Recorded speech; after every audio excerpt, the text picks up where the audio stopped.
innocent girl married a man with intimacy struggles.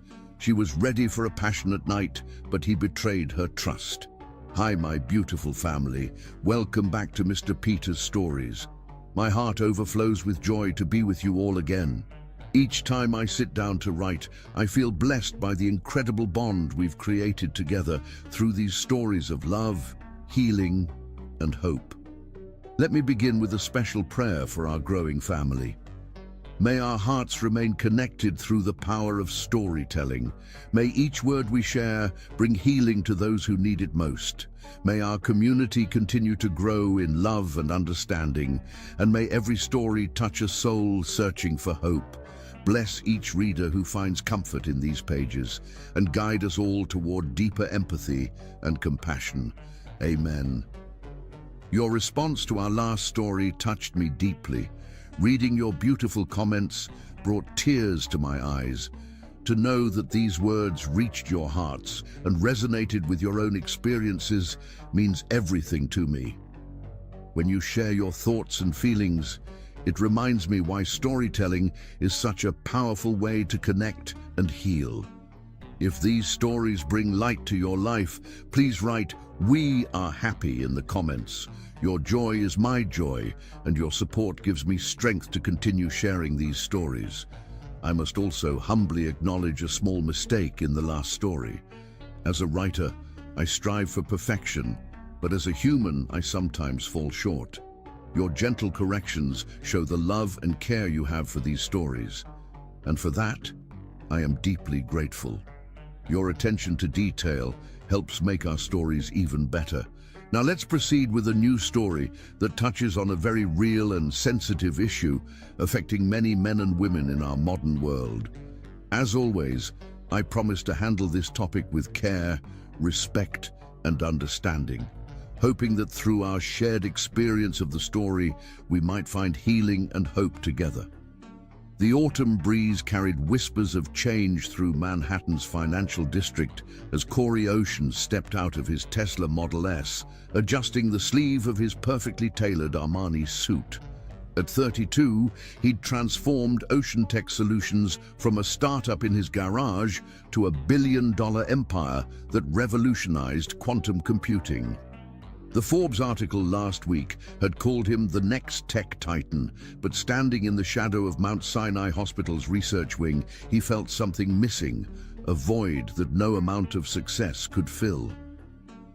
The Medical Innovation Conference buzzed with anticipation. Corey wasn't supposed to be here. His schedule was packed with board meetings and investor calls. But something about the conference description, particularly the segment on neuroplasticity research, had drawn him in. He'd cancelled everything, much to his assistant's dismay. The grand auditorium hummed with brilliant minds, neurosurgeons, researchers, and medical innovators from around the globe. Corey found his reserved seat in the front row, his presence already drawing curious glances and whispers. He ignored them, opening the conference program to the keynote presentation, Revolutionizing Neural Pathway Regeneration by Dr. Madeline Winifred, PhD.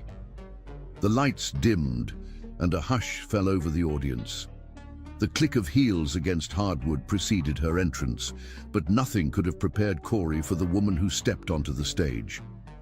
Dr. Madeline Winifred commanded attention not through grandiose gestures or loud declarations, but through the quiet confidence that radiated from her very being.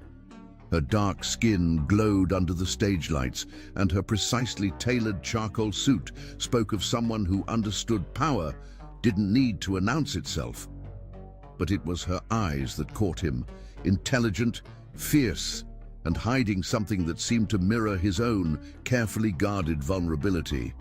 Neural plasticity, her voice carried through the auditorium, rich and resonant, isn't just about healing damaged pathways. It's about understanding that our brains, like our lives, have the capacity for infinite transformation. She gestured to the holographic display behind her, showing intricate neural networks lighting up in cascading patterns. Corey found himself leaning forward, captivated not just by the groundbreaking research she presented, but by the passion that infused every word. Her theories on neural regeneration weren't just revolutionary. They were poetry, wrapped in scientific precision. "We've discovered," she continued, manipulating the hologram with graceful gestures, "that the brain's ability to forge new connections doesn't diminish with age or trauma. Rather, it adapts, finding new pathways when old ones are blocked." Her eyes swept the audience, and for a fraction of a second, they locked with Corey's. A jolt of electricity seemed to pass between them. The presentation wove together cutting-edge research with real-world implications. Madeline shared stories of patients who'd regained functions thought lost forever, her voice softening with empathy before strengthening again with scientific certainty. Every aspect of her delivery was masterful, but Corey sensed the genuine care beneath the professional exterior. When the Q&A session began, Corey surprised himself by raising his hand. Madeline acknowledged him with a slight tilt of her head. "Mr. Ocean, I didn't expect Silicon Valley to take an interest in neuroscience. Your research has implications far beyond traditional medical applications," he said, standing. "The neural network patterns you've identified mirror breakthrough algorithms in quantum computing. Have you considered the potential for artificial neural networks based on your biological findings?" A flicker of intrigue crossed her face. Interesting perspective. Most tech executives see medical research as too slow, too regulated for their taste. "Most tech executives lack vision," Corey responded, earning a ripple of murmurs from the audience. "True innovation happens at the intersection of disciplines." The ghost of a smile played at her lips. "Perhaps we should continue this discussion after the session, Mr. Ocean." The remaining questions passed in a blur. Corey watched as Madeline handled each inquiry with grace and precision, never once checking her notes. Her mind worked like a quantum computer itself, making connections and leaps that left other researchers struggling to keep up. After the presentation, a crowd of admirers surrounded her. Corey waited patiently, observing how she gave each person her complete attention, whether they were a renowned surgeon or a medical student. Finally, as the crowd thinned, he approached the stage. "Dr. Winifred," he began, but she cut him off with a raised hand. "Before you make your pitch about collaboration or investment opportunities, Mr. Ocean, let me be clear, my research isn't for sale." Corey couldn't help but smile. "Actually, I was going to invite you to dinner. Though I'm curious why you assume I'm here to buy something."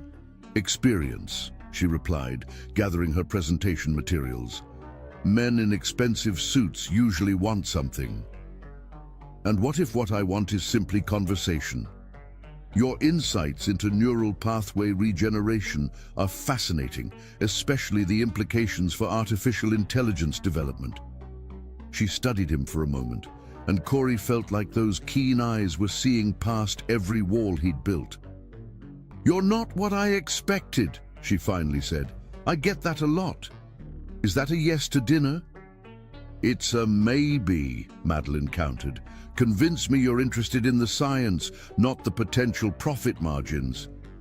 "The Yang-Baxter equation," Corey said, causing her to pause. "Your neural pathway mapping uses a variation of it for predicting optimal regeneration patterns.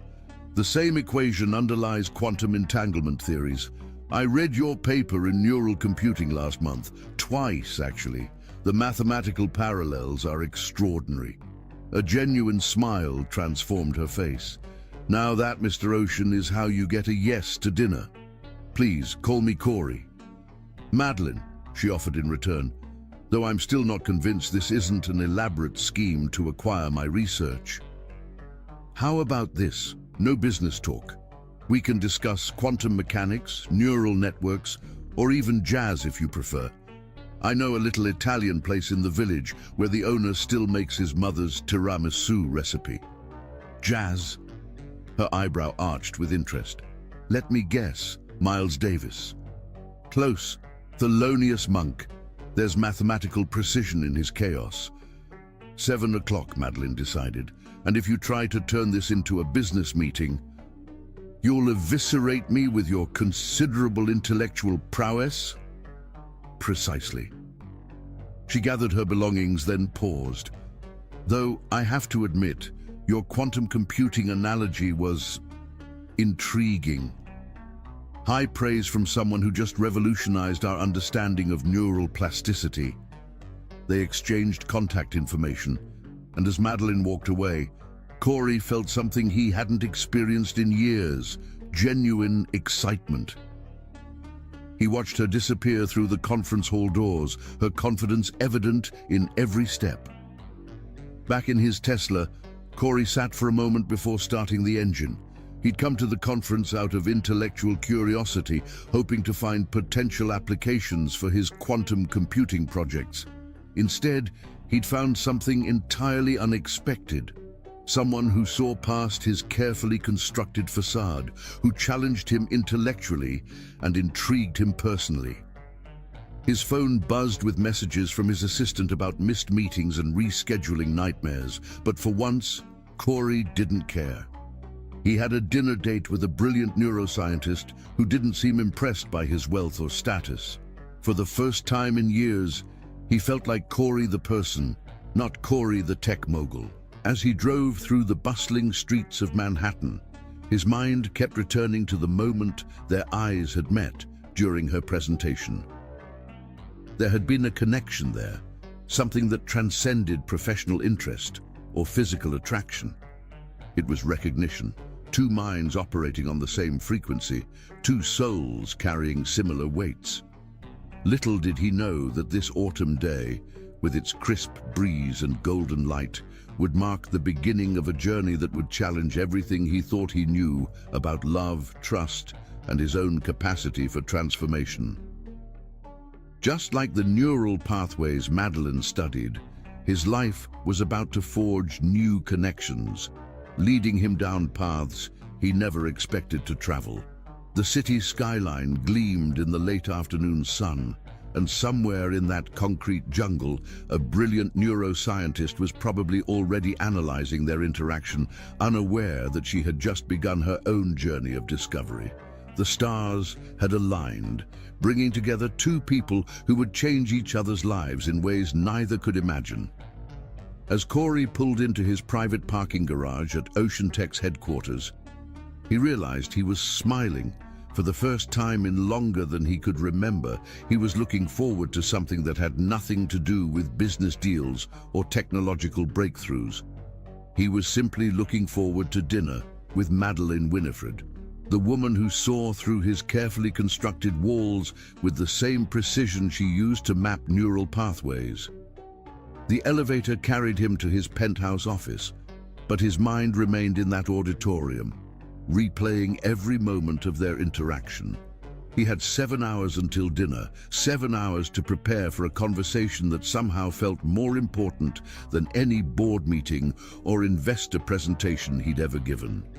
Manhattan's lights began to twinkle as day faded into dusk, and somewhere in the city, two paths were about to converge, creating a connection that would prove stronger than either of them could imagine.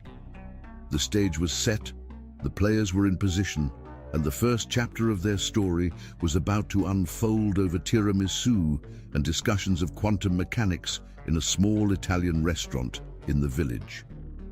Chapter 2. Whirlwind Romance. The small Italian restaurant in Greenwich Village buzzed with quiet conversation and the soft notes of a jazz quartet. Corey arrived 15 minutes early, choosing a secluded corner table where vintage photographs of Naples decorated the exposed brick wall. The owner, Giuseppe, greeted him warmly, already setting out a bottle of their finest Barolo to breathe. When Madeline walked in, the entire restaurant seemed to pause. She'd changed from her conference attire into a deep burgundy dress that caught the candlelight, her natural hair styled in elegant twists. Corey stood as she approached, suddenly aware his heart was racing. "No suit?" she asked, noting his casual black sweater and slacks. I thought we agreed this wasn't a business meeting. He smiled, pulling out her chair. Their conversation began tentatively, testing waters. But as the first course arrived, Giuseppe's legendary burrata with heirloom tomatoes, their words flowed like the wine in their glasses. They discovered shared passions beyond their professional lives. Both played piano, loved French cinema, and had secret collections of first edition books. "So tell me," Madeleine said, twirling pasta on her fork, "what really brought you to my presentation? And don't say quantum computing parallels." Corey considered his words carefully. "Honestly, I'm not sure. Something in the conference description caught my attention. Your research on neural pathways, the idea that the brain can rebuild itself, it resonated. Because of your mother." At his surprised look, she added, "I did my homework too. The Alzheimer's Research Foundation you established in her name is doing incredible work." The vulnerability in his eyes made her reach across the table, her fingers brushing his. The touch sent electricity through both of them. 5 hours passed like minutes. They talked about everything and nothing, childhood dreams, professional disappointments, the weight of expectations. When Giuseppe announced they were closing, both were startled to find the restaurant empty, except for them. "I'll walk you home," Corey offered, helping her with her coat. "I live 20 blocks away." "Perfect." They walked through the village's quiet streets, their conversation never faltering. Near Washington Square Park, street musicians were packing up for the night. The melody of Round Midnight drifted from a saxophone. "Monk," Madeleine smiled, "your favorite." Without a word, Corey took her hand, drawing her into a slow dance under the park's arch. The saxophonist, seeing them, continued playing. Madeleine's head found its way to Corey's shoulder, fitting perfectly. "This wasn't what I expected when I agreed to dinner," she murmured. "What did you expect? A wealthy tech CEO trying to acquire my research. Instead, I found..." She paused, looking up at him. "Someone who quotes Neruda and dances to Monk in the middle of the night." Their first kiss was gentle, questioning. Their second answered all questions.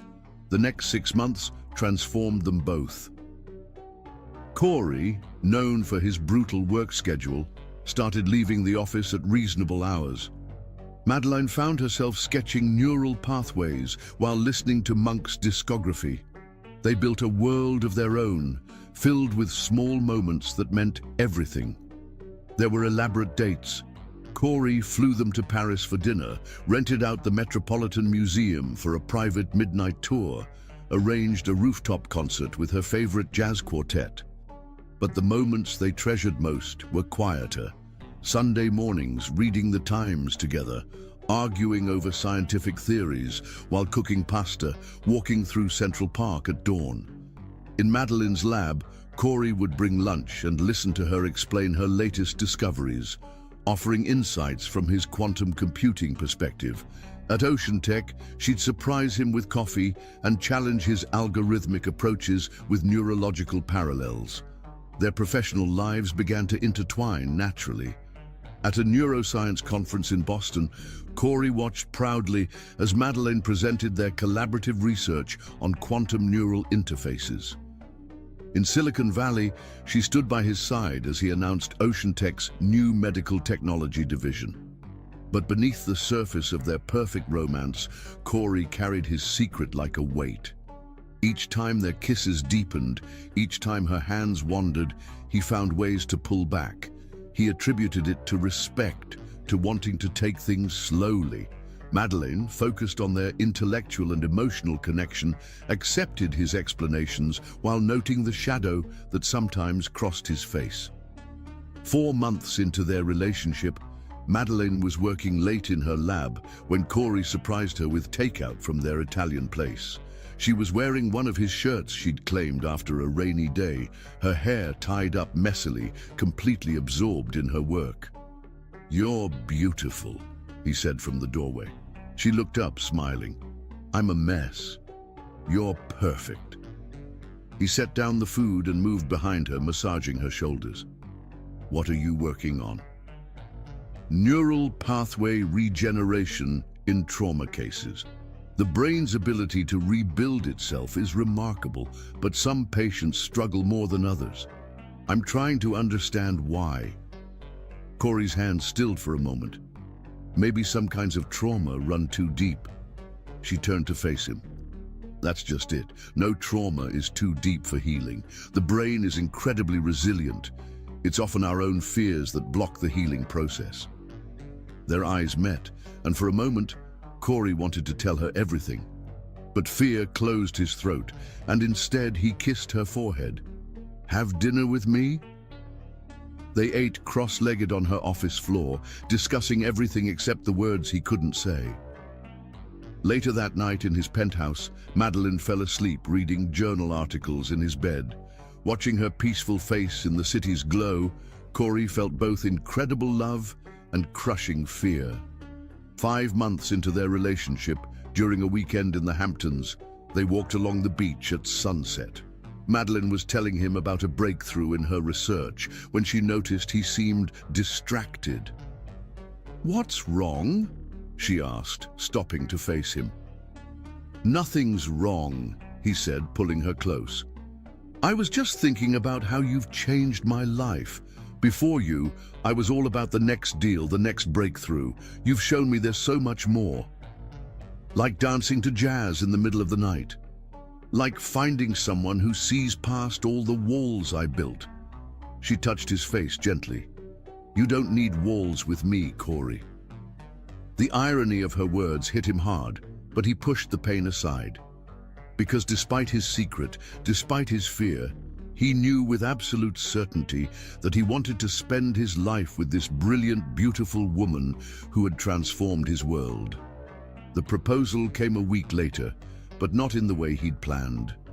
He'd arranged an elaborate setup, a private concert at Lincoln Center, followed by dinner at Per Se, ending with a helicopter ride where he'd propose over the glittering city. Instead, watching her make coffee in his kitchen one morning, wearing his MIT sweatshirt and humming Monk, he knew he couldn't wait. "Marry me," he said simply. She turned, coffee pot in hand, and studied his face. "What?" Corey moved to her, taking the coffee pot and setting it down. Dropping to one knee, he pulled out the ring he'd been carrying for weeks, a unique design featuring a diamond surrounded by a pattern based on neural pathway mapping. "Madeline Winifred, you've shown me what it means to truly connect with someone. Your brilliance illuminates my world, your passion inspires me, and your love." His voice caught. "Your love has changed everything. Will you marry me?" Tears glistened in her eyes as she pulled him to his feet. "Yes," she whispered against his lips, 1,000 times yes. They celebrated with coffee gone cold and toast slightly burned, planning their future between kisses. Later, when they announced their engagement, the media went wild. The tech mogul and the brilliant neuroscientist, a modern fairy tale. But fairy tales hide darker truths, and as their wedding day approached, Corey's secret weighed heavier. Each night, he told himself he would tell her tomorrow. Each tomorrow, fear sealed his lips. He convinced himself their love was strong enough that the truth could wait until after the wedding. The night before their wedding, they broke tradition and had dinner together at their Italian place. Giuseppe brought out the same Barolo they'd shared on their first date, making a toast in rapid Italian. "What did he say?" Madeline asked. "That love, like good wine, only gets better with time," Corey translated, though Giuseppe had actually said something about truth being the foundation of lasting love. Later, walking home through Washington Square Park, they stopped under the arch where they'd first danced. No saxophone played tonight, but they swayed together anyway, holding each other close. "Any regrets?" Madeline asked softly. Corey pulled her closer, burying his face in her hair to hide his expression. "Only that I didn't find you sooner." The lie tasted bitter on his tongue, but tomorrow she would be his wife. Tomorrow they would begin their life together. Tomorrow he would find the courage to tell her everything. Tomorrow became today, and as Corey stood in his dressing room preparing for the wedding, his secret felt like it was choking him. But when the doors opened and he saw Madeline walking down the aisle, radiant in white, he told himself that love could conquer anything, even the truth he couldn't speak. Their whirlwind romance had swept them both off their feet, carrying them to this moment.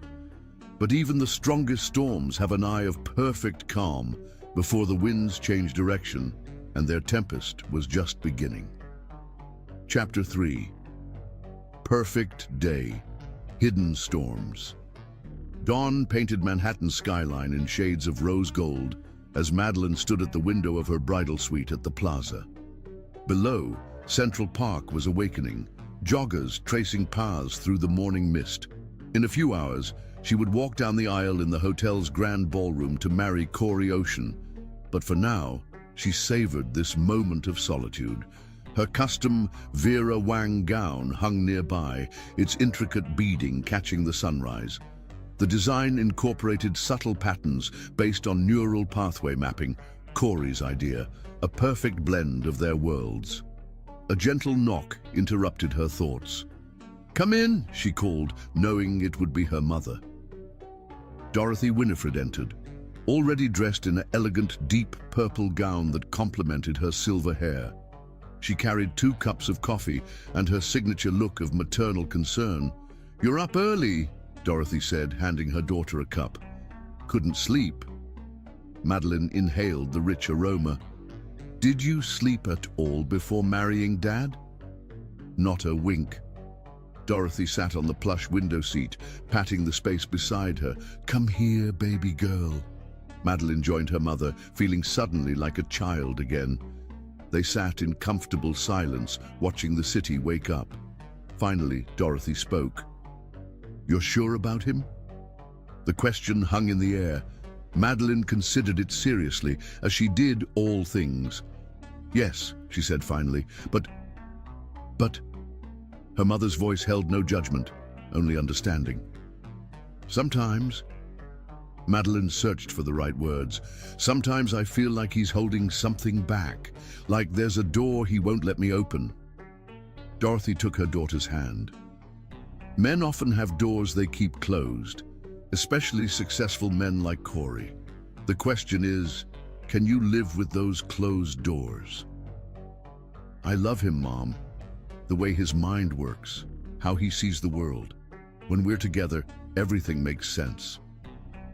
"Love isn't always enough, Madeline. Your father and I taught you that." Memories of her parents' divorce surfaced, the secrets, the lies, the final devastating truth that tore their family apart.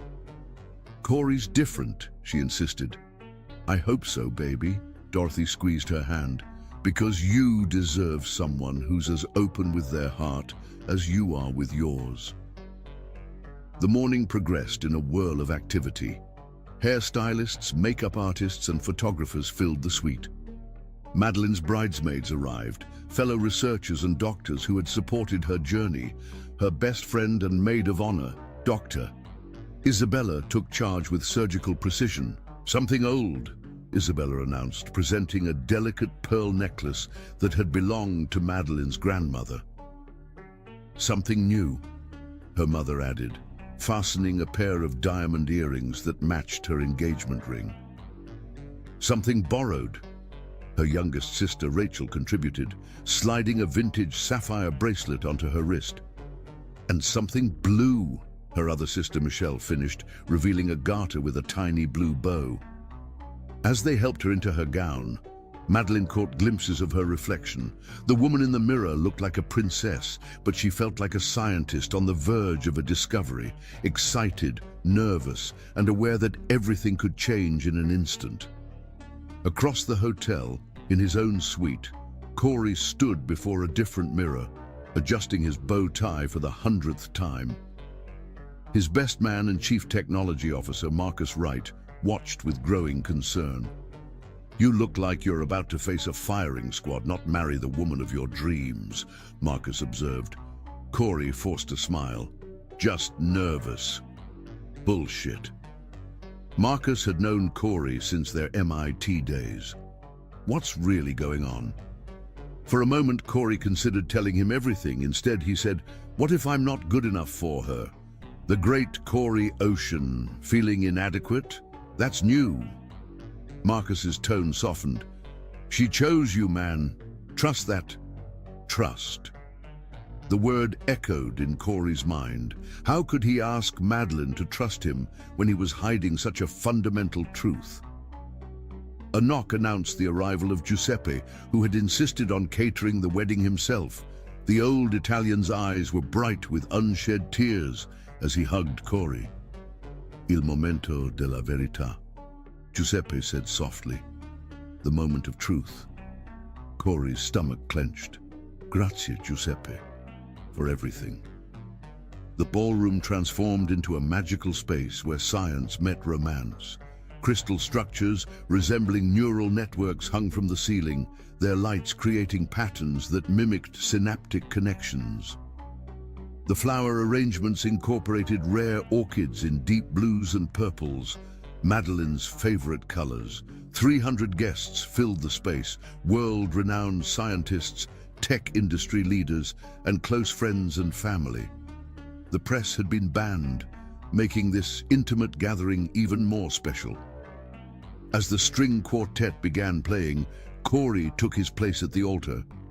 His hands were steady, but his heart raced. This was his last chance to stop, to tell the truth before it was too late. Then the doors opened, and Madeline appeared on her mother's arm. The sight of her stole his breath. Her gown seemed to float around her, the beaded patterns catching light like stars. But it was her face that captivated him. The pure joy in her smile, the love shining in her eyes. Their gazes locked as she moved down the aisle. In that moment, Corey made a decision that would haunt him. He chose love over truth, hope over honesty. The ceremony itself was a blend of traditional and personal elements. They had written their own vows, each word carrying weight beyond what their guests could know. "Madeline," Corey's voice carried clearly through the hushed room, "you are my North Star, my catalyst for change, my perfect equation. I promise to cherish you, honor you, and always be honest with you." The last words stuck in his throat, but he forced them out. Madeline's vows were pure poetry. "Corey, you've shown me that love, like science, requires both precision and faith. I promise to stand beside you through every experiment life brings, to be your constant in every equation, and to love you through every variable and outcome." Their first kiss as husband and wife was met with thunderous applause. As they turned to face their guests, Corey felt simultaneous elation and dread. He had married the most amazing woman in the world, but he had done so while hiding a crucial part of himself. The reception was everything they had dreamed. Their first dance was to Monk's Round Midnight, performed live by a jazz quartet Corey had flown in from New Orleans. They moved together perfectly, lost in their own world. "Happy," Madeline whispered against his chest. "More than I ever thought possible," he replied, and that at least was true. They danced with their parents, shared cake, and listened to touching and humorous speeches. Marcus told the story of how Corey had cancelled billion-dollar meetings to attend Madeline's conference. Isabella described Madeline's transformation from brilliant but isolated researcher to a woman fully alive with love. As evening deepened into night, the celebration showed no signs of slowing. Corey watched his bride laughing with her sisters, dancing with her colleagues, and discussing theories with his tech team. She belonged in every facet of his world. In quiet moments between dances and conversations, doubt crept in. Several times, he almost pulled her aside to confess. But each time, he looked at her radiant face and couldn't bear to shatter her happiness. The night was perfect, too perfect to ruin with truth. Finally, as midnight approached, they bid farewell to their guests. Rose petals showered them as they ran to the waiting limousine that would take them to Corey's private jet, their honeymoon destination. a secluded island in the Maldives, awaited. In the back of the limo, Madeline curled against him, her head on his shoulder. "I can't believe we're actually married," she murmured. Corey stroked her hair, his heart racing. This was it, the moment everything would change. In a few hours, there would be no more hiding, no more excuses. His secret would come out in the worst possible way. "I love you," he whispered, holding her closer. "No matter what happens, never doubt that I love you." "Nothing could make me doubt that," she replied sleepily, unaware of the storm gathering on their horizon. As the limo carried them through the city's glittering streets, Corey Ocean held his sleeping bride and prayed that love really could conquer all. Because soon, very soon, that love would face its greatest test. The perfect day was ending, but the night ahead promised storms that would shake their world to its foundation.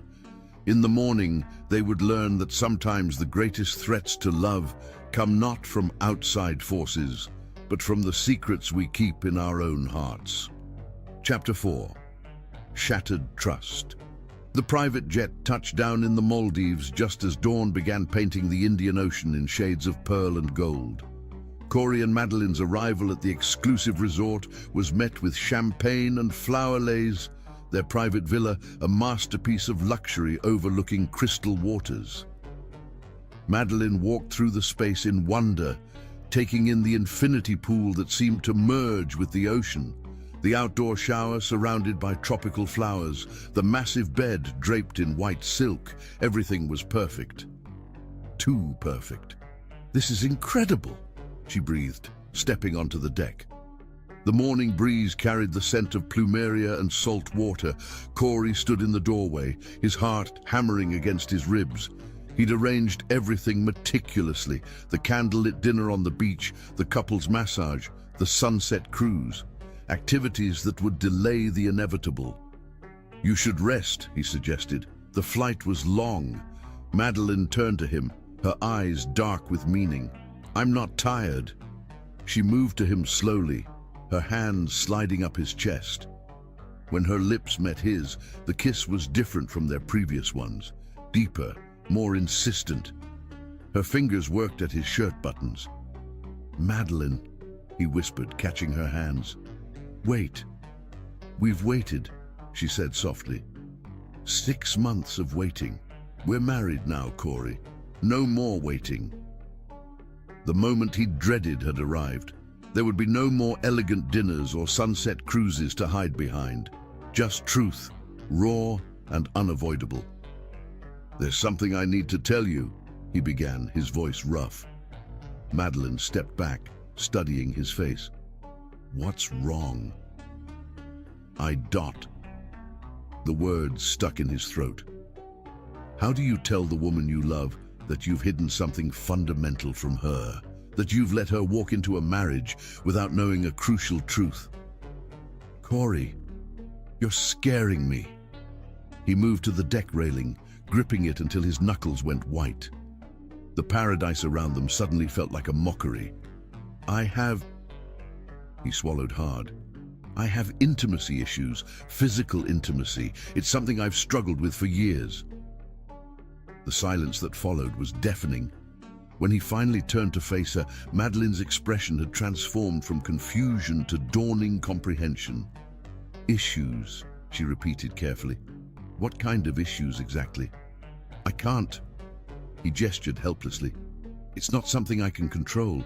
I've tried different treatments, but nothing's worked. The doctors say it's psychological, stemming from trauma, but—" "Stop." Her voice was eerily calm. "Are you telling me that you knew about this condition, knew it affected something as fundamental as physical intimacy, and chose not to tell me until after we were married?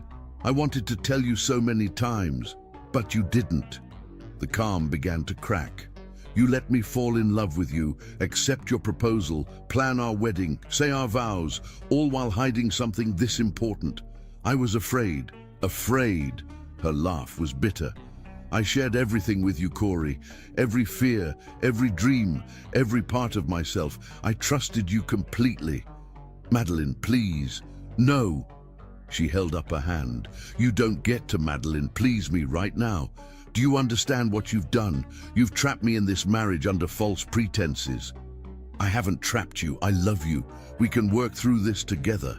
Work through it. Her voice rose. Like we could have been working through it for the past 6 months if you'd been honest. Like we could have explored treatment options together, faced this as a couple. She began pacing the deck, her movements sharp with anger. Did you think I wouldn't understand? Me, a neuroscientist who studies trauma and healing. Did you think I would reject you? I don't know what I thought, he admitted. I just knew I couldn't bear to lose you. So instead, you chose to deceive me, to rob me of the right to make an informed decision about my own life, my own future. Tears began falling down her cheeks, but her voice remained steady. Do you know what hurts the most? Not the condition. Everyone has challenges, medical issues, things they struggle with. What hurts is that you didn't trust me enough to tell me. You looked me in the eyes day after day, made promises of honesty, knowing you were living a lie. It wasn't a lie, he protested. Everything else was real. Our connection, our love. Was it? She turned to him, her eyes blazing. Because the man I fell in love with, the man I thought I married, would have respected me enough to tell me the truth. Who are you really, Corey Ocean? The brilliant tech innovator, the romantic who dances to jazz in the park, or the coward who traps women in marriages based on lies? Her words hit him like physical blows. I am all of those things, he said quietly. I'm also a man who loves you more than anything in this world. Love without trust isn't love, it's control. She moved to the bedroom, pulling out her suitcase.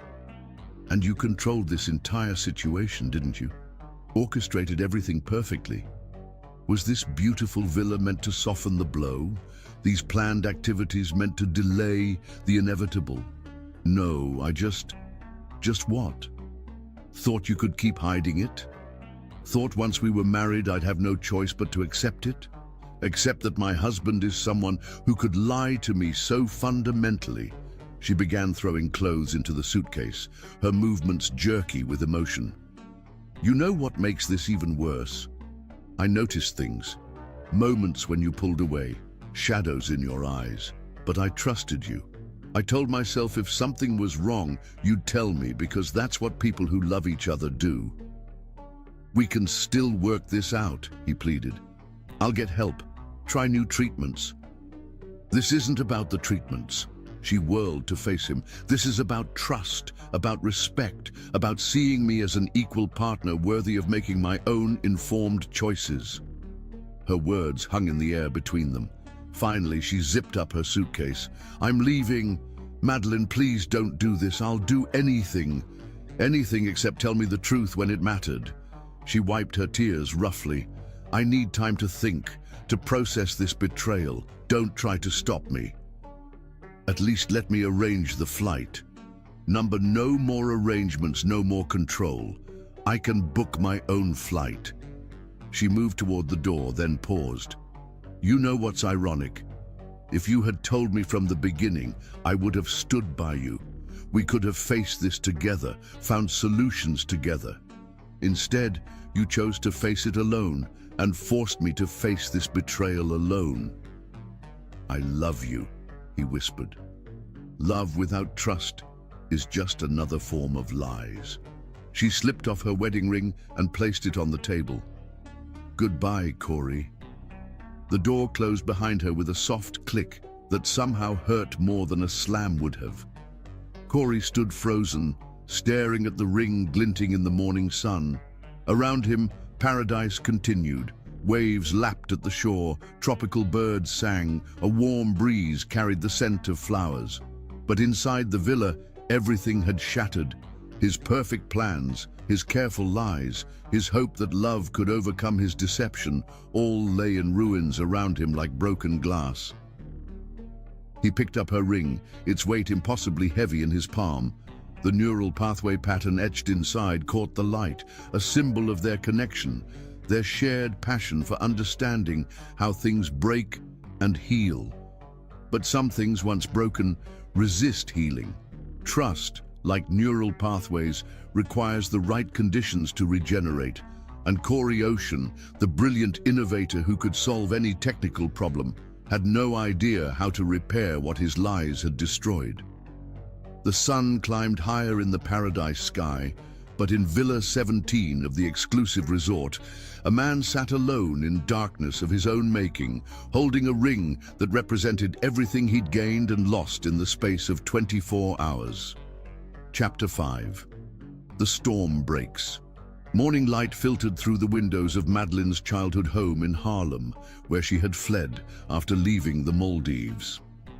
Dorothy Winifred found her daughter sitting in the bay window of her old bedroom, still wearing yesterday's clothes, staring at the city skyline.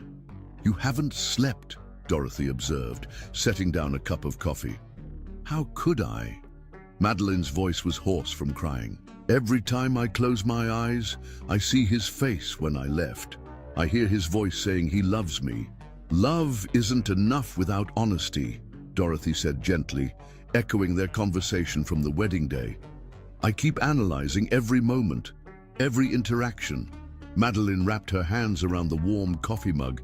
6 months, Mom. 6 months of dates and conversations and promises. Was any of it real? The question is, does it matter if it was real? He still chose to deceive you. Madeline's phone buzzed again. Another message from Corey. She hadn't read any of them since leaving the villa. The marriage that had lasted less than 24 hours felt like a dream turned nightmare. "I should have seen it," she whispered. The signs were there. The way he always pulled back, found excuses to keep things from progressing physically. "I'm a scientist. I'm trained to observe, to question." Love blinds even the most analytical minds. Dorothy sat beside her daughter. "And you wanted to trust him." A knock at the door interrupted them. Isabella, still in her scrubs from the night shift at Mount Sinai, rushed in and embraced Madeline. "I came as soon as I got your message. That bastard, I'll kill him." "Get in line," Dorothy muttered. "No," Madeline shook her head. "No violence, no revenge. I need to think." Her phone buzzed again. This time, it was Marcus Wright, Corey's best man. "Madeline, please. He's a mess. Just talk to him." She turned off the phone. "What are you going to do?" Isabella asked. "First, I'm going to shower and change. Then I'm going to my lab because I have research that needs attention." Madeline stood, her spine straightening. "And then I'm going to file for annulment." "Are you sure that's what you want?" Dorothy asked carefully. "Want? Number what I want is for none of this to have happened. What I want is the man I thought I married, the one who would have trusted me enough to tell me the truth." She ran a hand through her tangled hair. "But this isn't about what I want. It's about what I need to do for myself." An hour later, freshly showered and dressed in professional attire, Madeline walked into her lab at the Neuroscience Research Center. Work had always been her sanctuary, and today she needed it more than ever. But as she stood at her workstation, staring at the neural pathway models on her screens, all she could see were the patterns she'd had etched into their wedding rings. Scientific precision merged with romantic symbolism, a perfect representation of what she'd thought they had. Her research assistant Katie appeared at her door. "Dr. Winifred, there are reporters in the lobby asking for comments about your marriage to Corey Ocean." Of course. The press had already caught wind of the disaster. No comment. "And it's still Dr. Winifred. I never changed my name." She had planned to keep her professional name anyway, but now the decision felt like prophecy rather than choice. Around noon, a delivery man arrived with a massive arrangement of blue orchids, her favorites. The card read, "I know sorry isn't enough, but I am sorry. Please, let me explain." See, Should I put them in your office? Katie asked. Number, donate them to the children's ward. The afternoon brought more attempts at contact. Giuseppe called, his Italian accent thicker with emotion, begging her to give Corey a chance to make things right.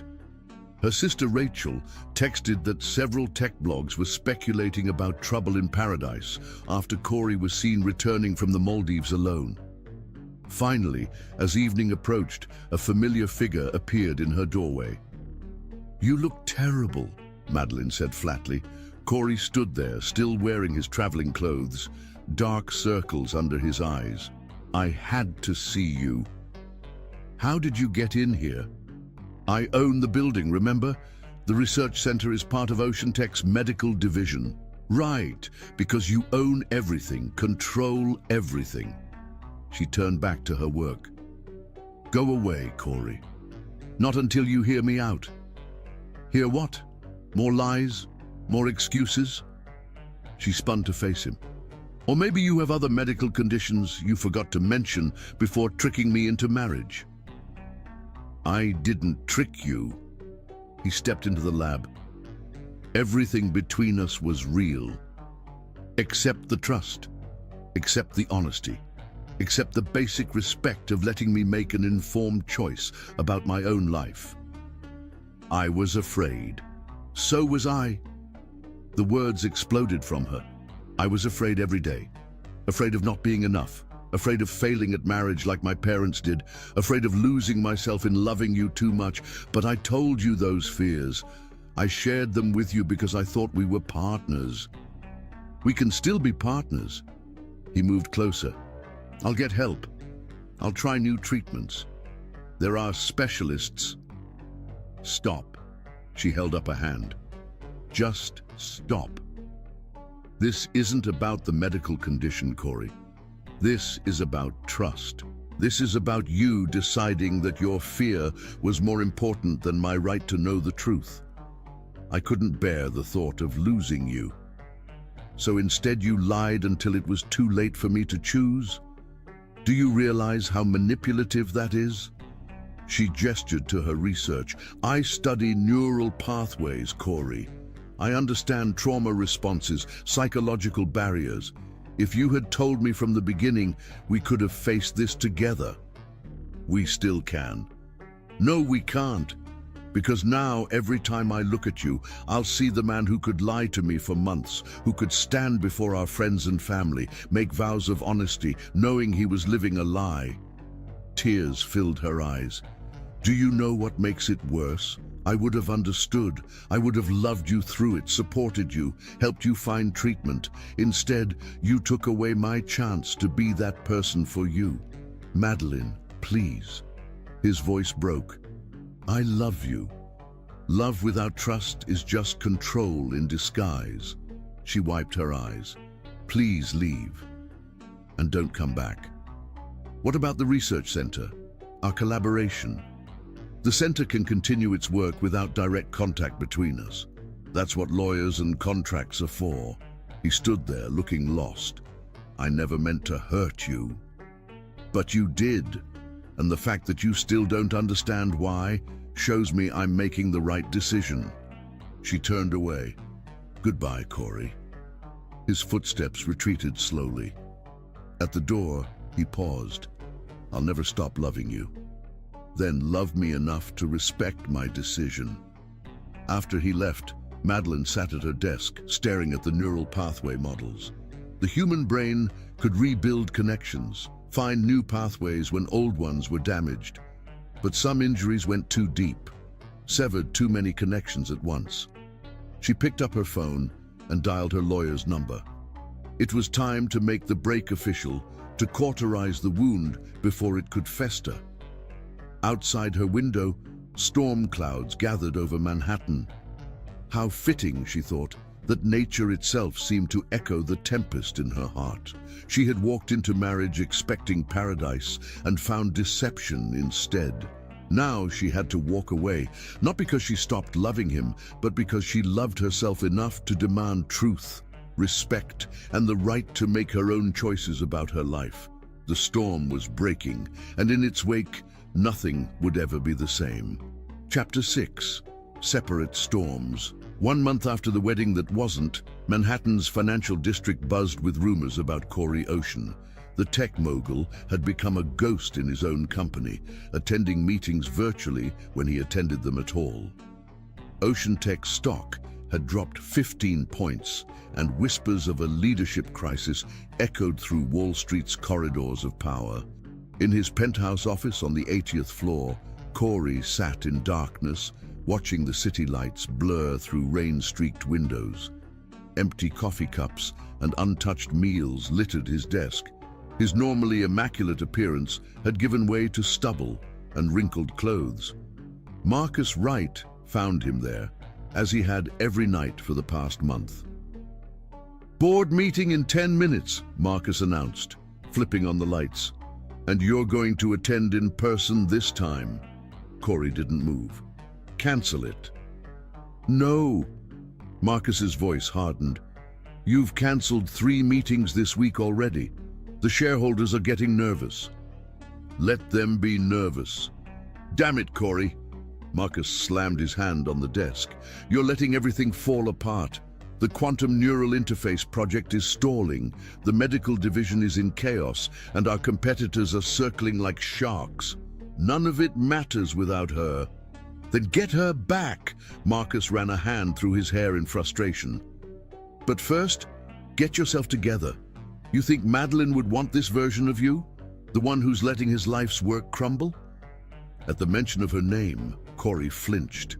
He'd read every article about her in the past month. She'd received a major grant for her research, been featured in Scientific American, and somehow managed to look more beautiful than ever in every photograph. While he drowned in his own storms, she seemed to be soaring. Across town in her lab at the research center, Madeline was also drowning, just better at hiding it. She threw herself into work with an intensity that worried her colleagues. First to arrive, last to leave, she drove her team relentlessly toward breakthroughs in neural regeneration. "Dr. Winifred?" Katie, her research assistant, approached cautiously. "The results from the latest trials show improved neural pathway regeneration in 62% of cases," Madeline finished, not looking up from her microscope. "Not good enough. Adjust the parameters and run it again." "But it's already midnight." "Then go home. I'll do it myself." Isabella appeared in the doorway, still in her surgical scrubs. "No, you won't. You're coming with me." "I'm busy." "You're obsessed." Isabella crossed her arms. "When was the last time you ate something that wasn't from the vending machine?" Madeline finally looked up, revealing dark circles under her eyes. "I'm fine." "You're not fine. None of this is fine." Isabella gestured to the chaos of papers and samples surrounding her friend. "You're working yourself to death to avoid feeling anything." "I'm working because my research matters, because understanding neural regeneration could help millions of people." Including Corey. The name hung in the air like smoke. Madeline's hands trembled slightly as she adjusted the microscope. "This has nothing to do with him." "Really? Because you've been focusing exclusively on trauma-related neural pathway disruption since you came back. Get out. Make me." Isabella pulled up a chair. "I'm your best friend, and I'm telling you this isn't healthy. You're allowed to be hurt. You're allowed to grieve." "I'm not grieving. I'm angry." Madeline's voice cracked. "I'm angry that he lied. I'm angry that I didn't see it. I'm angry that part of me still loves him." The confession hung between them. Finally, Isabella spoke softly. "Have you read any of his messages?" "No." "Maybe you should." "Why? So he can manipulate me more? Justify his lies? So you can find closure?" Isabella touched her friend's hand. "One way or another." Back in his penthouse office, Corey sat through the board meeting like a man underwater, hearing voices but unable to connect with them. Numbers were presented, strategies discussed, decisions required. "Mr. Ocean?" A board member's voice penetrated his fog. About the medical division. Continue all current projects, he said automatically, even the ones Dr. Winifred was overseeing. The name shot through him like electricity. Especially those. After the meeting, Marcus found him staring at his phone, thumb hovering over Madeline's number. Call her, Marcus urged. She won't answer. Then keep calling until she does. Corey pressed the button before he could lose his nerve. 1 ring, 2 rings, 3. This is Dr. Winifred. Please, leave a message. Her professional voice, cool and distant, felt like a knife in his heart. After the beep, he hesitated. Madeline, his voice rough with emotion. I miss you. I miss your mind, your laugh, the way you see the world. I know I destroyed everything with my lies, but please, just talk to me. 1 conversation, that's all I'm asking for. He hung up, knowing she would probably delete the message unheard, like all the others. In her lab, Madeline stared at the notification of his voicemail. Her thumb hovered over the delete button, but something stopped her. Instead, she pressed play and held the phone to her ear. His voice, so familiar and yet so broken, filled her head. Tears she thought had dried up weeks ago sprang to her eyes. Katie found her there an hour later, curled in her office chair, phone clutched to her chest. Doctor, Winifred, are you okay? Madeline straightened, wiping her eyes. I'm fine. Let's run those trials again. But that night, alone in her apartment, she played the message again, and again, and again. At 3 in the morning, her phone lit up with a text from him. I can't sleep. All I see when I close my eyes is you walking away. Her fingers moved before she could stop them. I can't sleep either. 3 dots appeared as he typed, disappeared, appeared again. Finally, I never meant to hurt you, but you did. I know. I'll regret it for the rest of my life. She stared at the words, feeling the weight of everything unsaid. Finally, she typed, we can't keep doing this. It hurts too much. I started therapy, he wrote. Real therapy, not just for the physical issues. I'm trying to understand why I couldn't trust you with the truth. Her heart clenched. I hope it helps. Me too. Good night, Madeline. She set the phone down, but sleep remained elusive. Outside, the city that never sleeps pulsed with life, unaware of the 2 hearts breaking in its midst. In his penthouse, Corey watched the sun rise over Manhattan, their brief exchange playing in his mind. It wasn't forgiveness, wasn't even close to reconciliation, but it was the first real contact they'd had in a month. He opened his laptop and began typing an email to his board. It was time to stop hiding in the darkness, time to face his demons, not just for Madeline, but for himself.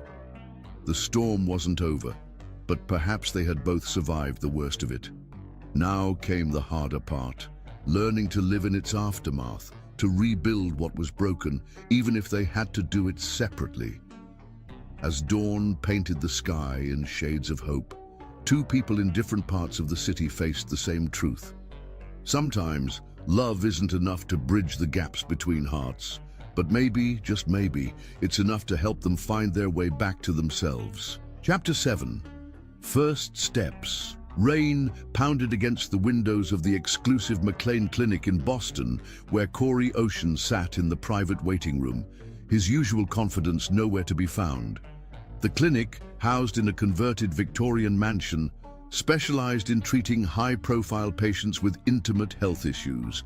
Getting an appointment with Dr. Harrison Martinez had required calling in favors from 3 board members, but Corey would have moved mountains for this chance at healing. A classical piano piece drifted through hidden speakers, Beethoven's Moonlight Sonata, he recognized absently. The same piece Madeline used to play on Sunday mornings. The memory stung like salt in an open wound. Mr. Ocean, a gentle voice interrupted his thoughts. The woman who appeared wasn't the stereotypical clinic assistant.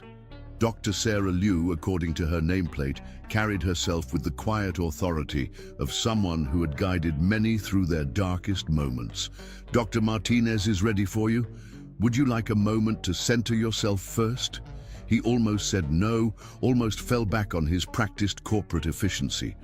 But he remembered Madeline's words about rushing past difficult emotions instead of processing them. Yes, actually. Just a minute, please. Dr. Liu nodded approvingly. Take all the time you need. The healing journey begins with honoring our own pace. 5 minutes later, Corey followed her through corridors decorated with abstract art, chosen for its calming properties. The clinic's approach was holistic. Everything from the lighting to the subtle aromatherapy had been designed to put patients at ease. Dr. Martinez's office surprised him. Instead of the expected clinical sterility, the room felt like a sophisticated study.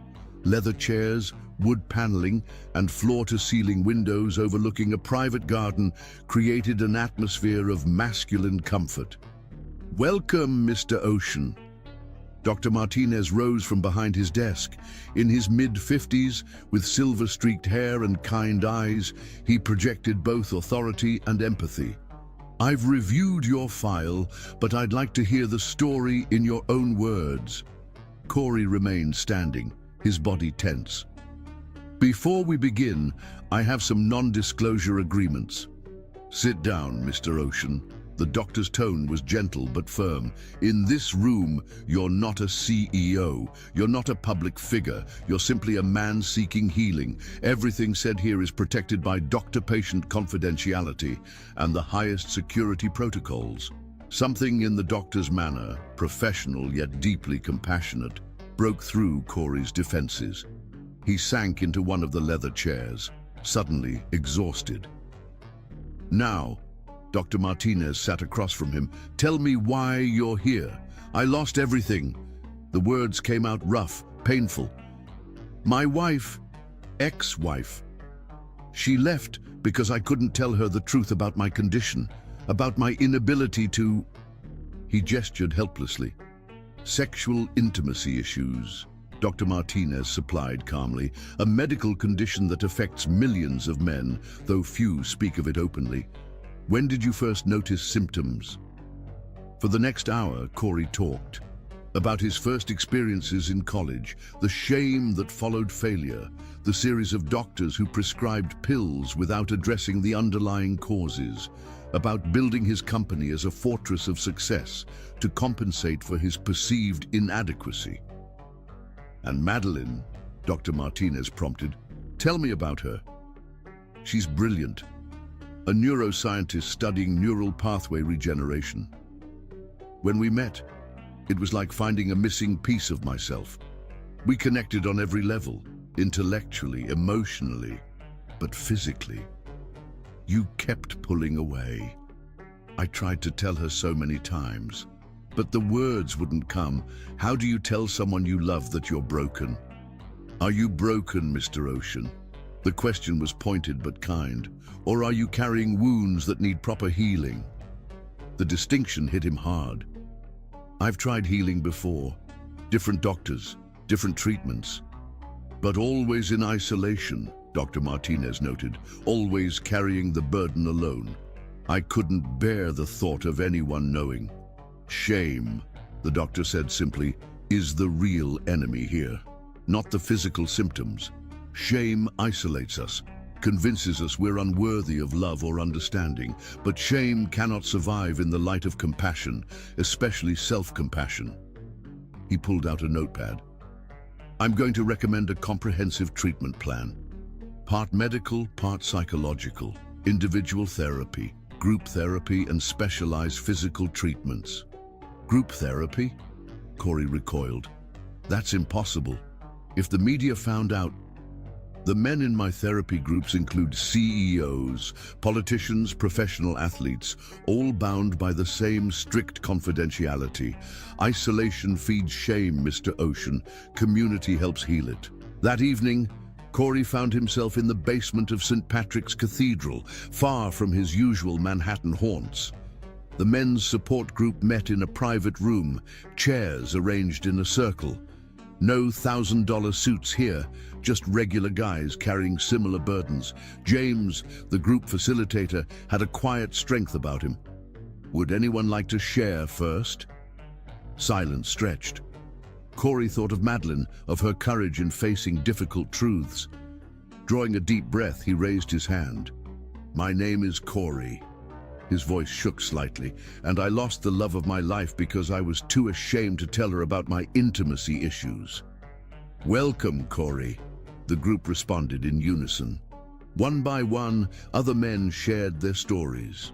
A high school teacher whose wife left him, a construction worker afraid to date, a retired veteran struggling to connect with his new partner. Their honesty humbled him. These men had none of his wealth or power, but they had something he'd never possessed, the courage to be vulnerable. After the meeting, James approached him. "First time's the hardest," he said kindly. "It gets easier." "Does it get easier?" "The talking, yes. The healing, that's a journey." James smiled slightly. "But you're not alone anymore." The next morning, Corey began the medical portion of his treatment at the McLean Clinic. Dr. Martinez had assembled a team of specialists, urologists, psychologists, physical therapists. Each appointment was scheduled with meticulous attention to privacy. During a particularly difficult therapy session, Dr. Martinez asked him to describe his perfect future. "I want to be whole," Corey said without hesitation. "And what does wholeness mean to you?" "Being able to love without fear, to be intimate, emotionally, physically, completely, without shame, to be the man Madeline deserved." "Notice how you put her needs before your own healing," the doctor observed. "That's part of the pattern we need to break. You need to heal for yourself first." The words struck deep. How much of his life had been spent trying to prove himself worthy of love rather than learning to love himself? In group therapy that evening, Corey shared this revelation. The other men nodded in recognition. They too had measured their worth through others' eyes. Late that night, alone in his penthouse, Corey began the homework Dr. Martinez had assigned, a letter to himself expressing compassion for his struggles. The words came slowly at first, then faster as decades of suppressed emotion found release. His phone buzzed with a text from James. "Checking in after your share tonight. Remember, healing isn't linear. Some days are harder than others." For the first time in months, Corey felt something like hope. Not the desperate hope of quick fixes and secret treatments, but the steady hope of genuine healing. He opened his laptop and began another letter, this one to Madeline. "Dear Madeline, today I took the first step toward real healing. Not just the physical issues, but the fear and shame that made me hide them from you. Dr. Martinez says shame can't survive in the light of understanding. You tried to offer me that understanding, and I was too afraid to accept it. I'm not writing to ask for forgiveness or reconciliation. I'm writing because you deserve to know that your words about healing together, about understanding, they mattered. They matter still. I'm learning that real strength isn't in hiding our struggles, but in facing them honestly. You tried to teach me that, and I wasn't ready to learn. I am now. Take care, Corey." His finger hovered over the send button. Dr. Martinez had advised against contact until he'd made more progress in therapy. But something in him needed her to know she'd made a difference, even if she never responded. He pressed send, then opened his journal, another part of his therapy homework. Tonight's entry began. "Today, I learned that broken doesn't mean unfixable. That shame loses its power when shared with understanding hearts. That healing begins with a single step, even if that step is taken in a church basement with strangers who become allies." As rain continued to fall outside his window, Corey Ocean, tech mogul, business titan, and now simply a man learning to heal, felt the first real peace he'd known in months. Tomorrow would bring more challenges, more therapy, more difficult truths to face. But tonight, he wasn't facing them alone, and that made all the difference. Chapter 8. Bridge over troubled waters. 3 months into his therapy, Corey sat at his desk, composing the most important email of his life.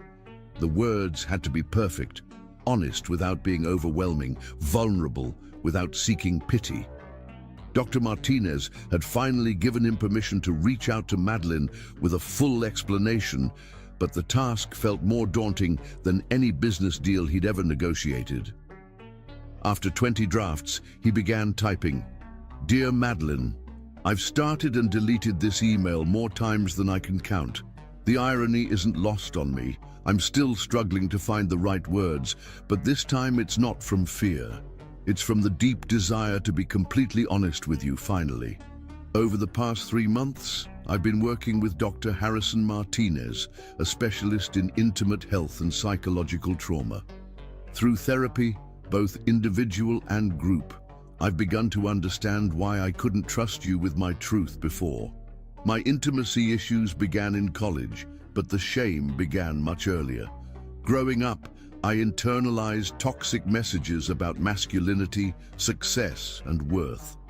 I built Ocean Tech not just as a business, but as a fortress to protect myself from vulnerability. Every achievement became another brick in my wall of isolation. Then I met you. You saw through my walls like they were glass. Your brilliant mind and open heart terrified and captivated me. For the first time, I wanted to let someone in completely, but shame is a prison we build ourselves, and I'd become my own jailer. I know now that by trying to protect myself from rejection, I created the very situation I feared most. By hiding my struggles from you, I denied us both the chance to face them together. You deserved better. You deserved the truth. Through therapy, I'm learning that intimacy isn't just physical, it's emotional, intellectual, spiritual. It's the courage to be seen completely, flaws and all. You offered me that chance, and I wasn't brave enough to take it. My condition is improving with treatment. But more importantly, I'm learning to face my fears instead of hiding from them. I'm sharing my story with others in my support group, and their acceptance is teaching me that vulnerability isn't weakness, it's strength. I'm not writing to ask for forgiveness or reconciliation. I'm writing because you deserve to know that your words about understanding and facing challenges together, they changed me. They're changing me still. Thank you for showing me what real strength looks like, even if I couldn't recognize it then. With deepest respect, Corey. His finger hovered over the send button when a news alert popped up on his screen. His heart stopped. The headline read, "Breakthrough in Neural Regeneration. Doctor." Madeline Winifred's research shows promise for trauma-related disorders. The article detailed her latest findings on neural pathway reconstruction in patients with psychological trauma. Her research had evolved, incorporating elements of emotional healing alongside physical regeneration. Reading between the lines, Corey wondered if their experience had influenced her work, just as she had influenced his healing journey. He pressed send before doubt could stop him. Across town, Madeline sat in her lab, surrounded by congratulatory flowers and messages about her published research. But her eyes were fixed on Corey's email, reading it for the 3rd time. "Dr. Winifred." Katie appeared at the door. "The Times wants to schedule an interview about the breakthrough. Schedule it for tomorrow." Madeline couldn't tear her eyes from the screen. "I need some time." After Katie left, she began typing her response. "Corey, your email means more than you know. The courage it takes to face our deepest fears, to speak our hardest truths, that's the real breakthrough. My research has evolved these past months. I've been studying how emotional trauma affects neural pathways, how trust and vulnerability play crucial roles in healing. Perhaps subconsciously, our story has influenced my work. I'm proud of you for getting help, for doing the hard work of healing. That's the man I always knew you could be. Take care, Madeline." She sent it before she could second-guess herself.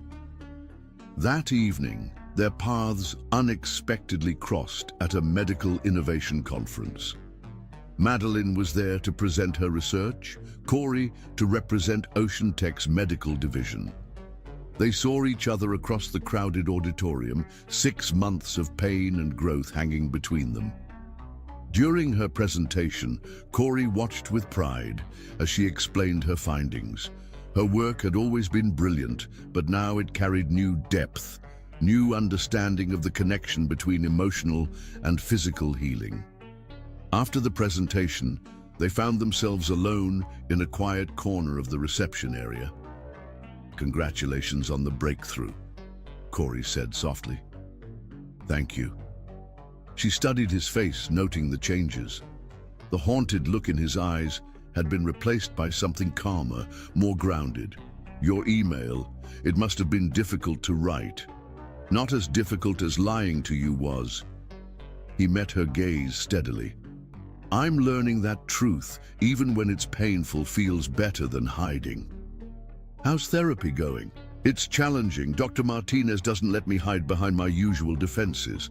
And the group," he smiled slightly, "they're teaching me that shared vulnerability creates strength." "That's actually a key finding in my research," Madeline said. "The brain's ability to forge new pathways increases when patients feel emotionally safe and supported." Their eyes met, both recognizing how their professional and personal journeys had aligned. "I read about your work with trauma patients," Corey said. "It's revolutionary. It's personal too." She tucked a strand of hair behind her ear. "Understanding how trust affects healing, it's changed my perspective on everything." The weight of unspoken words hung between them. Finally, Corey spoke. "I know I have no right to ask, but could we get coffee sometime just to talk?" Madeline considered for a long moment. "I'd like that. But Corey, ... I know. This isn't about reconciliation.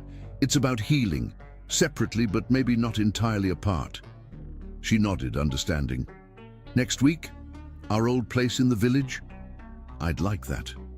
As they parted ways, both felt something shift. Not the magnetic pull of their early romance, but something quieter, more grounded.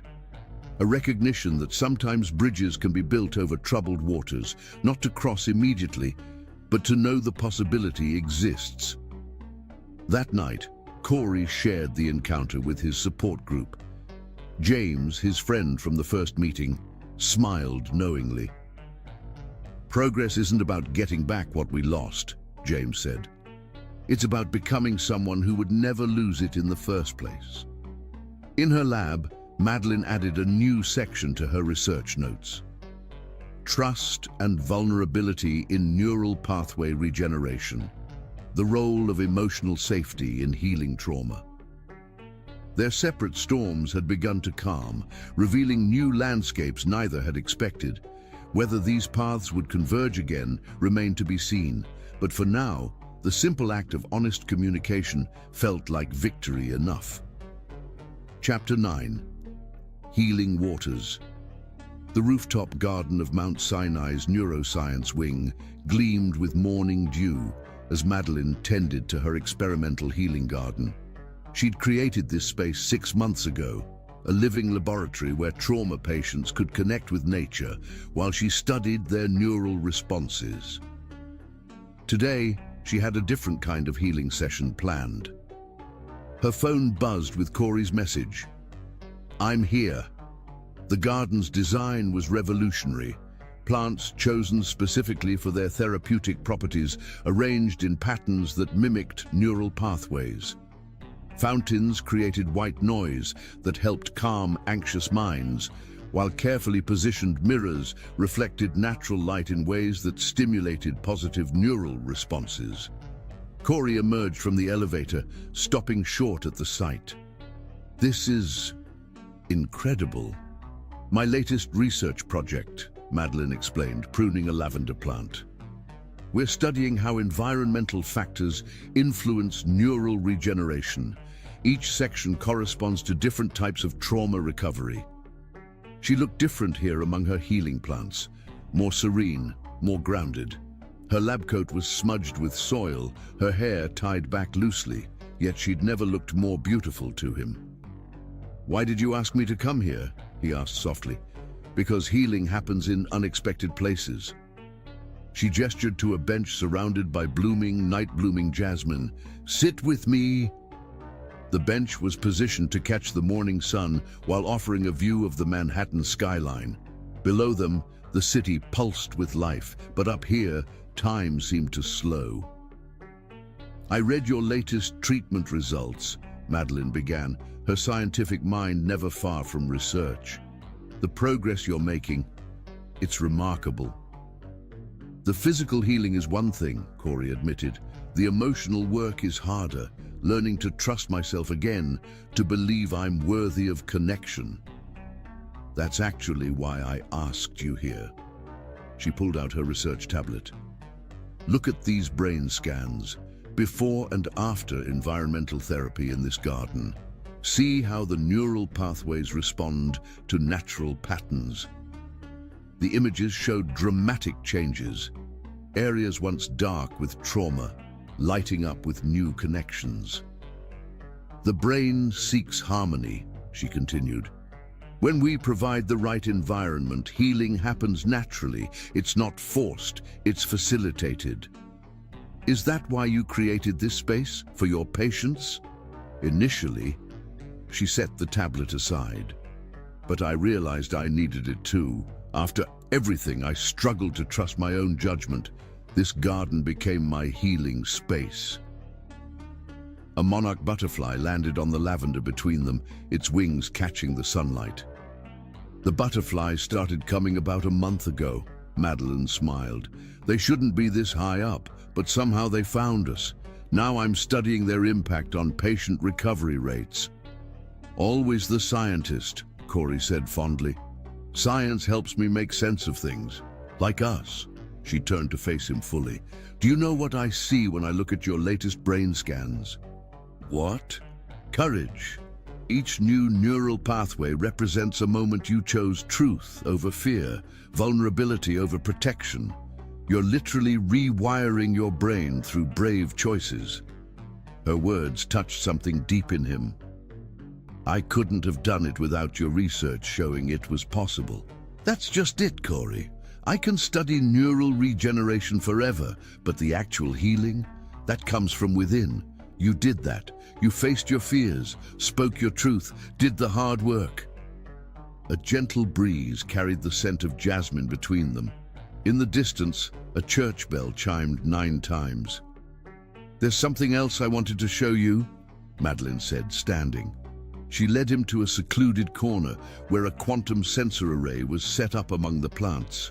"We're measuring the energy patterns between people during healing conversations. The data is fascinating."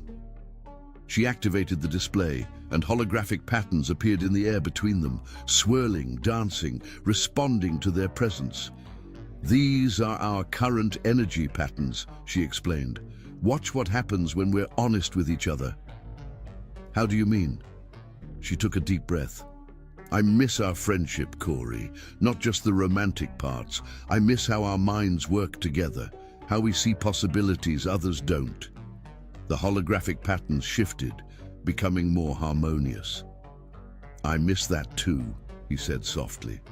"More than I can say." The patterns danced brighter. "The quantum sensors don't lie," Madeline smiled. "They show what we sometimes can't say, that there's still a connection between us, changed but not broken." "What do we do with that?" She considered carefully. "We honor it. We let it guide us toward whatever form of healing serves us both. No pressure, no expectations, just truth and possibility." A group of butterflies danced through the holographic display, creating new patterns of light and shadow. "I have my own truth to share," Corey said. "Watching you here, in this garden you created to help others heal. You're magnificent, Madeline. Not just brilliant, but deeply compassionate. I see now what I couldn't before, that you would have understood, would have helped me face my fears if I'd trusted you. The quantum patterns pulsed with intensity.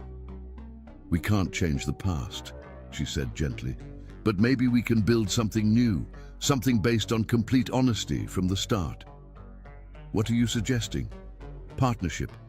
Not romantic, not yet. But there's important work to be done here. She gestured to the garden, the sensors, the city beyond. Your quantum computing expertise combined with my neural research, we could help so many people understand their own healing journeys. A collaboration? More than that. A revolution in how we understand trauma and recovery. Your story, combined with the scientific data, it could change everything. The morning sun had risen fully now, painting the garden in gold. Below, the city hummed with energy, but up here something profound was taking shape. What would this partnership look like? Corey asked. We start with research, combining quantum analysis with neural pathway studies. We create healing spaces like this in hospitals worldwide. We use technology to understand the science of emotional recovery. Her eyes shone with possibility.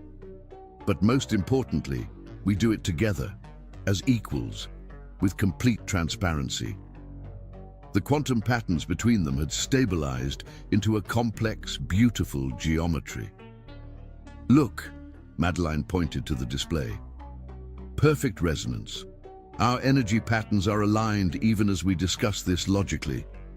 Science confirming what our hearts already know, that we're stronger together than apart. Corey watched the butterflies dance through their quantum reflection. Partners? Partners. She held out her hand. In healing, in science, in truth. When their hands clasped, the quantum display erupted in patterns too beautiful to describe. Science and emotion, logic and love, past and future, all merging into possibility. There's something else, Madeline said softly. The garden is expanding next month. We'll need someone who understands both the technical and personal sides of healing to help guide its development. Are you offering me a job, Doctor? Winifred? I'm offering you a chance to turn your journey into hope for others. She squeezed his hand. What do you say? His answer was written in the quantum patterns that danced between them, in the butterflies that seemed to approve, in the healing garden that had brought them to this moment of new beginning. As the morning wore on, they walked the garden paths, discussing plans, sharing ideas, building something new from the ashes of what was lost. They were different people now, stronger, wiser, more honest with themselves and each other. Around them, the garden bloomed with possibility. Butterflies danced through quantum light, and healing took on new forms they had yet to discover. Together. Chapter 10. Rising Tide. Dr. Martinez's office felt different with both of them there. Corey sat in his usual armchair, while Madeline chose the small sofa, maintaining careful physical distance between them. It had been her idea to try joint therapy sessions, sparked by their weekly coffee conversations and her research findings on collaborative healing. Thank you both for being here, Dr. Martinez began. This is a significant step. Before we start, I want to establish that this space is about healing, not necessarily reconciliation. Are you both clear on that? They nodded. Corey's hands were clasped tightly in his lap, while Madeline sat perfectly straight, her researcher's notebook ready. Madeline, Dr. Martinez turned to her. What made you suggest joint sessions? She glanced at Corey before answering. My research shows that trauma healing is more effective when done in a supportive environment, and despite everything that happened between us, I believe we can support each other's healing journeys, even after the breach of trust. Perhaps because of it, she squared her shoulders. Understanding how trust breaks and rebuilds is crucial to my work, and, she hesitated, to my own healing. Corey's head snapped up. Your healing? Yes, Corey. Your deception traumatized me. It made me question my judgment, my worth, my ability to trust not just you, but myself. The words hit him like physical blows. I never meant... I know you didn't mean to hurt me, she cut in gently, but intention doesn't negate impact. That's something we both need to understand if we're going to help each other heal. Dr. Martinez nodded approvingly. Excellent insight. Corey, how does hearing this make you feel? Ashamed. His voice was rough, but also grateful. That even after I hurt her, Madeline is willing to be here to help me understand the full impact of my actions. Your shame response is decreasing, Dr. Martinez noted. 6 months ago, this conversation would have sent you into a defensive spiral. The group sessions help. Hearing other men talk about shame, about vulnerability, it's changing how I see myself. Madeline made a note in her book. The communal aspect of healing appears consistently in the data. Always the scientist, Corey said softly, fondly. Their eyes met briefly before both looked away. Let's talk about boundaries, Dr. Martinez suggested. What do you each need to feel safe in this space? Honesty, Madeline said immediately. Complete honesty, even when it's uncomfortable. Patience, Corey added, understanding that healing isn't linear. They spent the next hour establishing parameters for their joint sessions. Madeline shared how her research on neural pathway regeneration paralleled emotional healing. Corey talked about his progress in group therapy and with medical treatment. I have a suggestion, Doctor, Martinez said near the end. Would you both be willing to participate in a trust-building exercise? They agreed cautiously. Corey, I want you to share something you're currently struggling with. Not from the past, but right now. Madeline, your role is to listen without judgment. Corey took a deep breath. Lately, I've been having anxiety about physical touch. Not just intimate touch, but any kind. I find myself flinching when people try to shake hands at business meetings. The shame is less, but the fear, it's like my body is remembering every rejection, every failure. Madeline's pen had stilled. Her eyes held compassion rather than pity. That actually makes neurological sense. The body stores trauma memories in cellular pathways. Your nervous system is protecting you from perceived threats. Can it be reprogrammed? Corey asked. Yes. She turned to a fresh page in her notebook.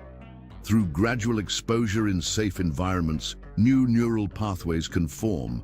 The key is not forcing it, but building trust with your own body first.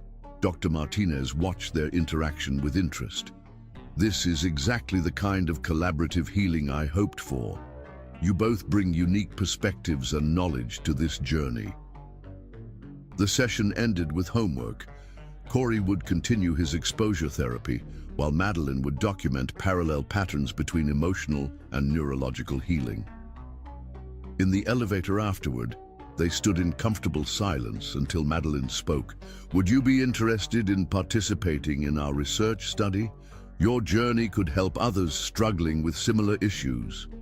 You want me to be one of your test subjects? A participant, she corrected. Your experience, especially combined with the therapy work you're doing, could provide valuable data. He considered it carefully. Would we be working together directly? No, you'd work with my research team. I think it's better to maintain some professional distance. Agreed. He smiled slightly. Dr. Winifred. The use of her professional title made her smile too. I'll have Katie send you the paperwork. As they reached the lobby, Corey paused. Coffee next week? Actually, Madeline hesitated. Isabella's organizing a fundraiser for the research center. Would you consider attending? Ocean Tech's support would mean a lot to the project. Of course, just send me the details. They parted ways on the sidewalk, each heading to their separate offices, but something had shifted between them. A new understanding, a bridge being built not from romance, but from mutual respect and shared purpose. That evening, Corey shared the development with his support group. "Joint therapy with your ex?" James whistled. "That's brave." "It feels right," Corey said. "We're both scientists at heart, approaching healing through research, through understanding. It gives us common ground that isn't clouded by our history." At her lab, Madeline added new observations to her research notes. Case Study 47 demonstrates remarkable progress through combination of individual and collaborative therapy. Subject shows decreased shame response and increased willingness to engage with triggering topics when supported by familiar intellectual framework. She paused, then added, "Personal observation. Healing happens in unexpected ways when we allow ourselves to redefine relationships beyond traditional parameters." The fundraiser a week later proved this point. Corey arrived in his capacity as CEO of Ocean Tech, making a substantial donation to the research center.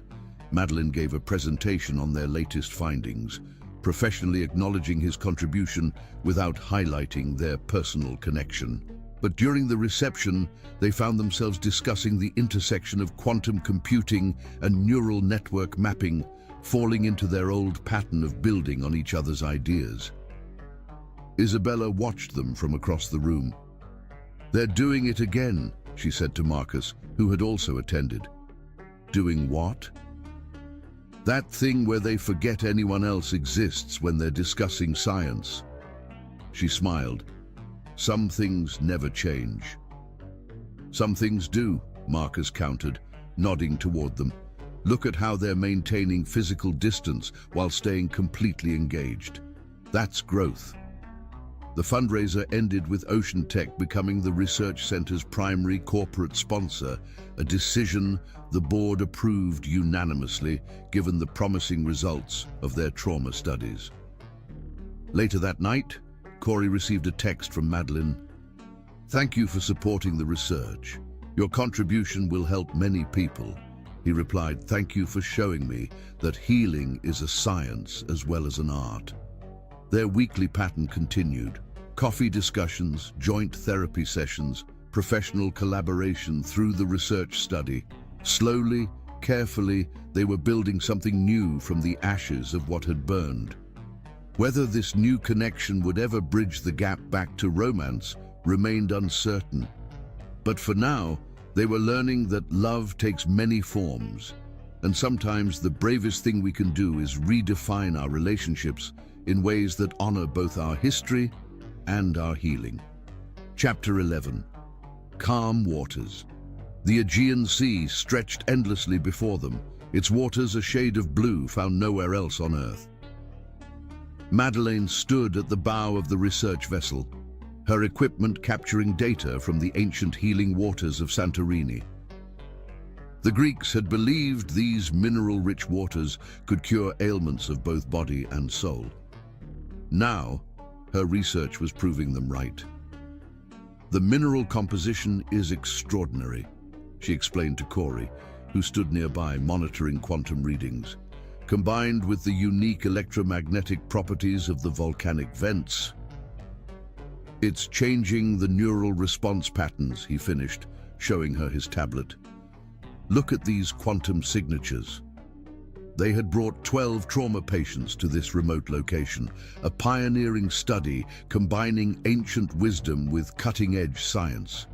Each participant had their own story of healing, their own battles with trust and intimacy. The ship's laboratory hummed with activity as researchers processed data. But up here on deck, surrounded by the timeless sea, Madeline and Corey found a moment of peace. "Remember when you first told me about this project?" Corey asked, adjusting a sensor. "I thought you were crazy to think ancient healing sites could have measurable effects on neural regeneration. And now? Now I'm watching quantum patterns I've never seen before. These waters, they're doing something science can't fully explain yet." A dolphin breached nearby, its sleek form catching the Mediterranean sun. The patients on the lower deck exclaimed with delight, another variable in their healing journey. "Dr. Winifred," Katie called from below. "Patient 7's readings are off the charts." "Patient 7, Madeline murmured. The composer who lost his ability to feel music after trauma. They hurried to the observation deck where a middle-aged man sat with tears streaming down his face, headphones around his neck. "I can hear it again," he whispered. "The music. It's all coming back." The monitors showed unprecedented neural activity, new pathways forming in real time. But more remarkable was the quantum resonance pattern that surrounded him, visible through Corey's specialized equipment. "It's like his quantum signature is harmonizing with the water's frequency," Corey marveled. "Look at these coherence patterns." Later that night, after the patients had retired to their cabins, Madeline and Corey sat on the observation deck beneath a blanket of stars. The Aegean wrapped them in gentle sounds, a timeless lullaby. "We're onto something revolutionary here," Madeline said, reviewing the day's data. "The combination of these waters' mineral properties, the quantum field effects, and the psychological impact of this ancient healing place." "It's more than that," Corey interjected softly. "Today, watching Patient 7, it reminded me of my own journey. That moment when healing stops being something you pursue and becomes something you embody." She looked at him then, really looked at him.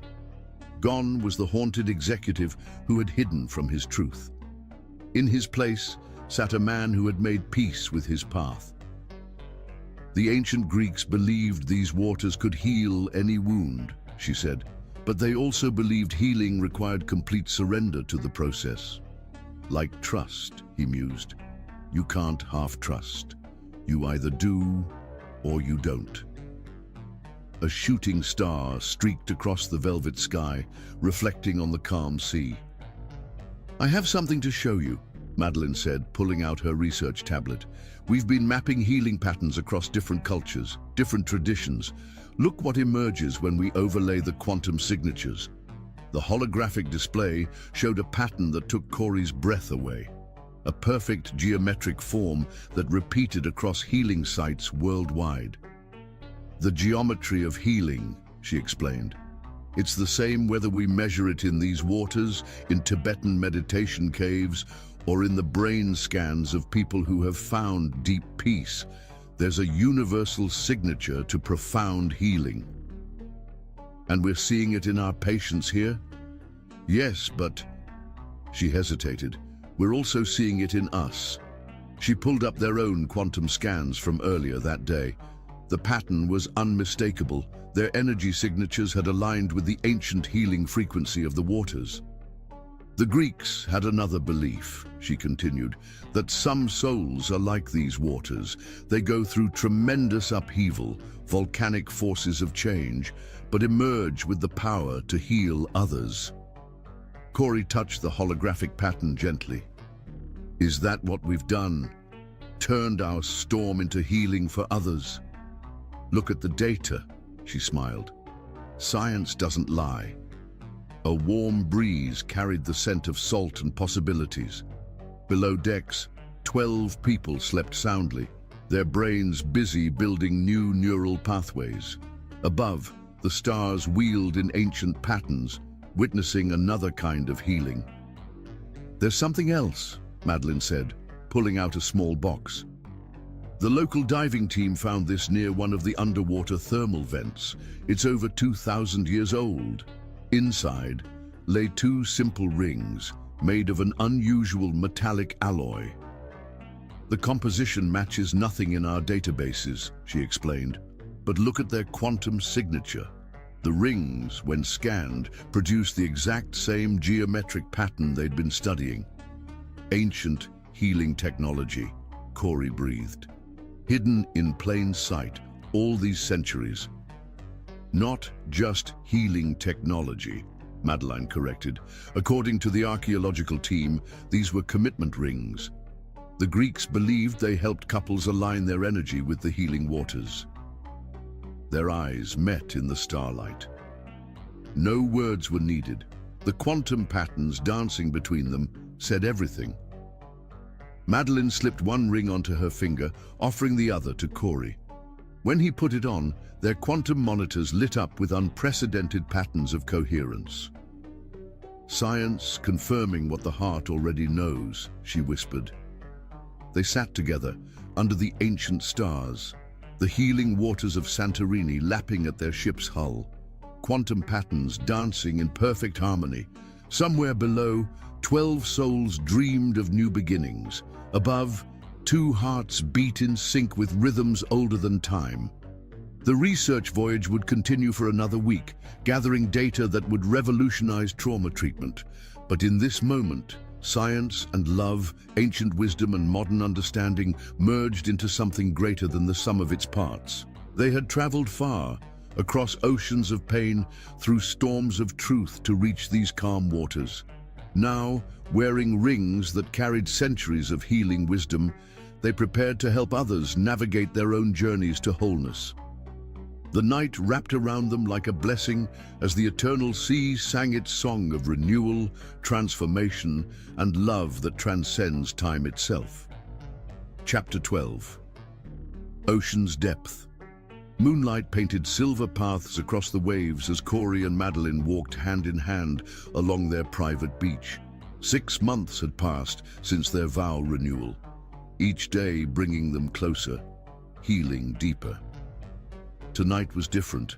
Tonight marked the completion of Corey's treatment program, and his therapist had given news that changed everything.